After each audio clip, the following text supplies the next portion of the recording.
ಎಲ್ಲರಿಗೂ ನಮಸ್ಕಾರ. ನಾನು ಯೋಗಪಟು ಸಂದೀಪ್ MN ಎಸ್ ಯೋಗ ಟಿಪ್ಸ್ ಯೂಟ್ಯೂಬ್ ವಾಹಿನಿಯ ಎಲ್ಲ ವೀಕ್ಷಕರಿಗೂ ಇಂದಿನ ಯೋಗಾಭ್ಯಾಸಕ್ಕೆ ನಿಮ್ಮೆಲ್ಲರಿಗೂ ಪ್ರೀತಿಯ ಸ್ವಾಗತ. ಇವತ್ತಿನ ಯೋಗಾಭ್ಯಾಸದಲ್ಲಿ ನಾವು ಪದ್ಮಾಸನವನ್ನು ಯಾವ ರೀತಿ ಮಾಡಬೇಕು ಅನ್ನೋದನ್ನ ನಿಮಗೆ ತಿಳಿಸ್ಕೊಡ್ತಾ ಹೋಗ್ತೀನಿ. ಸಾಮಾನ್ಯವಾಗಿ ಪದ್ಮಾಸನ ನೋಡಲಿಕ್ಕೆ ತುಂಬಾ ಈಸಿಯಾಗಿ ಕಂಡರೂ ಅದು ಮಾಡಲಿಕ್ಕೆ ತುಂಬಾ ಕ್ಲಿಷ್ಟಕರವಾದಂಥ ಆಸನವಾಗಿದೆ. ಹಾಗಾಗಿ ಈ ಪದ್ಮಾಸನದಿಂದ ಸಾಕಷ್ಟು ಉಪಯೋಗಗಳಿವೆ ಮತ್ತು ಈ ಒಂದು ಪದ್ಮಾಸನ ಹಾಕುವುದರಿಂದ ನಮಗೆ ಬಹಳಷ್ಟು ಆಸನಗಳು ಬರಲಿಕ್ಕೆ ಸಾಧ್ಯವಾಗ್ತವೆ. ಹಾಗಾಗಿ ಯಾರು ಪದ್ಮಾಸನವನ್ನು ಹಾಕಲಿಕ್ಕೆ ಕಷ್ಟಪಡ್ತಾ ಇದ್ದೀರಾ ಅವರು ಈ ವಿಡಿಯೋನ ನೋಡಿ ನಿಮಗೆ ತುಂಬಾ ಉಪಯುಕ್ತವಾಗ್ತದೆ. ಹಾಗಾಗಿ ಪದ್ಮಾಸನವನ್ನು ಯಾವ ರೀತಿ ಹಾಕಬೇಕೆನ್ನೋದನ್ನ ನಿಮಗೆ ತಿಳಿಸ್ಕೊಡ್ತಾ ಹೋಗ್ತೀನಿ. ಬನ್ನಿ ಈ ವಿಡಿಯೋನ ಪ್ರಾರಂಭ ಮಾಡೋಣ. ಸಮಸ್ಥಿತಿಯಲ್ಲಿ ಕೂತ್ಕೊಳ್ಳಿ. ನಂತರ ಸ್ವಲ್ಪ ಕಾಲನ್ನ ಅಗಲ ಮಾಡಿ. ನಂತರ ಏನ್ ಮಾಡ್ಬೇಕು, ನಮ್ಮ ಎಡಕಾಲನ್ನ ಮಡಿಚಿ ರೈಟ್ ಕೈ ಮೇಲೆ ಹಿಂಗೆ ಇಡ್ತೀವಿ. ಕಾಲನ್ನ ಹಿಂಗೆ ಮೇಲೆ ತಗೊಂಡು ಇಡ್ತೀವಿ. ನಂತರ ಏನ್ ಮಾಡ್ತೀವಿ, ಇನ್ನೊಂದು ಕಾಲನ್ನ ಹಾಕ್ಲಿಕ್ಕೆ ಇದನ್ನಿಷ್ಟು ಕಾಲನ್ನ ಮೇಲೆ ಎತ್ತಿರ್ತೀವಿ.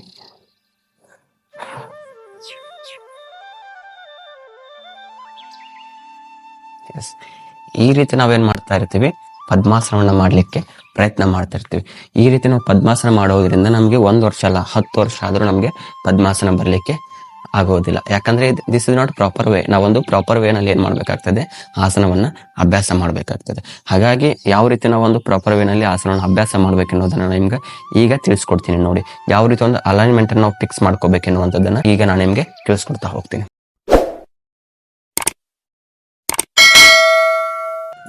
ಮೊದಲಿಗೆ ಈ ರೀತಿ ಸಮಸ್ಥಿತಿಯಲ್ಲಿ ಕುಳಿತುಕೊಳ್ತೀರಿ. ನಂತರ ಸ್ವಲ್ಪ ಕಾಲನ್ನ ಅಗಲಿಸಿದ ನಂತರ ಏನ್ ಮಾಡ್ಬೇಕು, ಮೊದಲು ನಿಮ್ಮ ಎಡಗಾಲನ್ನ ಮರ್ಚ್ಕೊಳ್ಬೇಕು. ಯಾವ ರೀತಿ ಫೋಲ್ಡ್ ಮಾಡ್ಬೇಕಂದ್ರೆ, ನಾವೇನ್ ಮಾಡ್ತಿರ್ತೀವಿ, ಇಷ್ಟು ಮೇಲೆ ಎತ್ತಿರ್ತೀವಿ. ಇಷ್ಟು ಮೇಲೆ ಎತ್ತದಾಗ ಇಲ್ಲೇನಾಗುತ್ತೆ, ನಮ್ಗೆ ನೋವಾಗ್ಲಿಕ್ಕೆ ಸ್ಟಾರ್ಟ್ ಆಗುತ್ತೆ, ಪೇನ್ ಆಗ್ಲಿಕ್ಕೆ ಸ್ಟಾರ್ಟ್ ಆಗುತ್ತೆ. ಯಾಕಂದ್ರೆ ಡೋರ್ ಗೊತ್ತಲ್ಲ, ಡೋರನ್ನು ನಾವು ಮಡಚ್ಬೋದು ಮತ್ತೆ ಓಪನ್ ಮಾಡ್ಬೋದು ಅಷ್ಟೇ. ಮಡಿಚಿದ್ರೆ ಅದೇನಾಗುತ್ತೆ, ಕ್ಲೋಸ್ ಆಗುತ್ತೆ.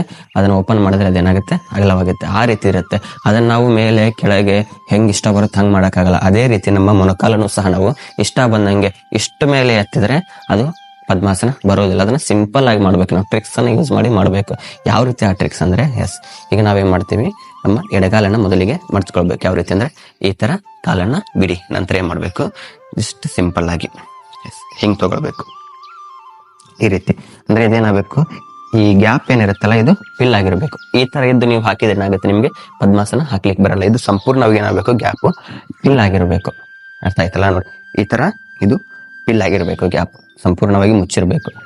ನಂತರ ಏನ್ ಮಾಡ್ಬೇಕು, ನಿಧಾನವಾಗಿ ಇದನ್ನ ನಿಮ್ಮ ಲೆಫ್ಟ್ ಫುಟ್ ಅನ್ನ ರೈಟ್ ಥೈ ಮೇಲೆ ಇಡಬೇಕು. ರೈಟ್ ಥೈ ಮೇಲೆ ಇಡ್ತೀರಾ. ಇಟ್ಮೇಲೆ ಈ ಕಾಲನ್ನ ಯಾವ ರೀತಿ ಹಾಕ್ಬೇಕಂದ್ರೆ, ಈಗ ಇದು ಮೇಲೆ ಬಂದಾಗ ಇದನ್ನ ನಾವು ಏನ್ ಮಾಡಕ್ಕಾಗಲ್ಲ, ಈ ಗ್ಯಾಪ್ ಅನ್ನ ಮುಚ್ಲಿಕ್ಕಾಗಲ್ಲ. ಹೌದು, ಈ ಗ್ಯಾಪ್ ಅನ್ನ ಮುಚ್ಲಿಕ್ಕಾಗಲ್ಲ, ಆದ್ರೂ ಮುಚ್ಚಬಹುದು. ಯಾವ ರೀತಿ ಅಂದ್ರೆ, ಈ ರೀತಿ ಕಾಲಿರುತ್ತೆ. ನಂತರ ಏನ್ ಮಾಡ್ಬೇಕು, ನೀವು ಇದನ್ನ ಒಳಗ್ ತಗೋಬೇಕು ಹಿಂಗೆ.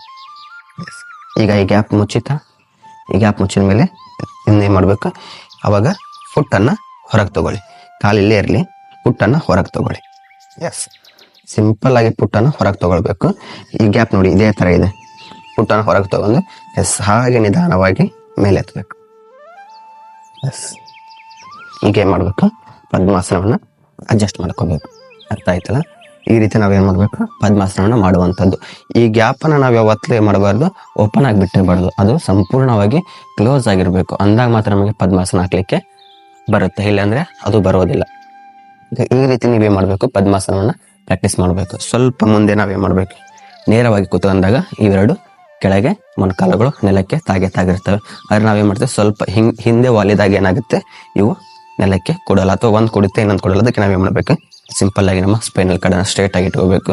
ವೇಟ್ ಅನ್ನ ಸಂಪೂರ್ಣವಾಗಿ ನೆಲದ ಮೇಲೆ ಹಾಕಿರಬೇಕು. ಈ ರೀತಿ ನಾವೇನ್ ಮಾಡುವಂಥದ್ದು, ಪದ್ಮಾಸನವನ್ನ ಮಾಡುವಂಥದ್ದು. ಈ ರೀತಿ ನೀವು ಪದ್ಮಾಸನವನ್ನು ಪ್ರಾಕ್ಟೀಸ್ ಮಾಡಿದಾಗ ನಿಮ್ಗೆ ಪದ್ಮಾಸನ ಖಂಡಿತವಾಗಿ ಇದೇ ವೇನಲ್ಲಿ ಪ್ರಾಕ್ಟೀಸ್ ಮಾಡಿದ್ರೆ 1 ಮಂತ್ ಆರ್ 2 ಮಂತ್ ಅಲ್ಲಿ ನಿಮ್ಗೆ ಪದ್ಮಾಸನ ಬಂದೇ ಬರುತ್ತೆ. ಓಕೆನಾ? ನೆಕ್ಸ್ಟ್ ಇನ್ನೊಂದು ತಪ್ಪನ್ನ ಮಾಡಬಾರ್ದು. ನೀವು ಈ ರೀತಿ ಹಾಕಿದಾಗ ನಿಮಗೆ ಈ ಮೊಣಕಾಲು ನೆಲಕ್ಕೆ ತಾಗದೇ ಇದ್ದಾಗ ನೀವು ಅದನ್ನ ಫಸ್ಟ್ ತಾಗಿಸ್ಲಿಕ್ಕೆ ಪ್ರಯತ್ನ ಮಾಡಿ. ಅದನ್ನ ತಾಗಿಸಿದ ಮೇಲೆ ನೀವೇ ಮಾಡ್ಬೇಕು, ಈ ಕಾಲನ್ನ ಹಾಕ್ಬೇಕು. ಓಕೆನಾ? ಈಗ ನಿಮ್ಗೆ ಫೈನಲ್ ಆಗಿ ಯಾವ ರೀತಿ ಪದ್ಮಾಸನವನ್ನು ಮಾಡ್ಬೇಕನ್ನೋದನ್ನ ನಿಮ್ಗೆ ಒಂದ್ಸಲ ತಿಳಿಸ್ಕೊಡ್ತೀನಿ. ನೋಡಿ, ಸಮಸ್ಥಿತಿಯಲ್ಲಿ ಕುಳಿತುಕೊಳ್ಳಿ. ಒಂದು ಬಾರಿ ದೀರ್ಘವಾಗಿ ಉಸಿರನ್ನು ತೆಗೆದುಕೊಳ್ಳಿ. ನಂತರ ಉಸಿರನ್ನು ಹೊರ ಹಾಕಿ ಮತ್ತೊಮ್ಮೆ ಉಸಿರನ್ನು ತೆಗೆದುಕೊಳ್ಳಿ.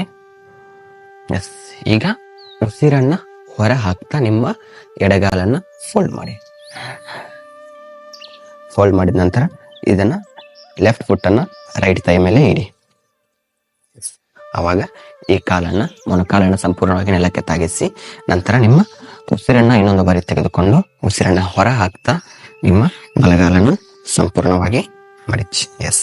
ಸ್ವಲ್ಪ ಈ ಕಾಲನ್ನು ಮೇಲೆ ತಗೊಳ್ಳಿ, ಬಲಗಾಲನ್ನು ಮಡಚಿ ನಂತರ ಈ ಪುಟ್ಟನ್ನ ಹೊರಗೆ ತಗೊಳ್ಳಿ. ಸ್ವಲ್ಪ ಹೊರಗೆ ತಗೊಳ್ತಾ ನಂತರ ಈ ರೀತಿ ಅಡ್ಜಸ್ಟ್ ಮಾಡ್ಕೋಬೇಕು. ಇದೇನಾಗಿದೆ, ಪದ್ಮಾಸನವಾಗಿದೆ. ಅರ್ಥ ಆಯ್ತಲ್ಲ?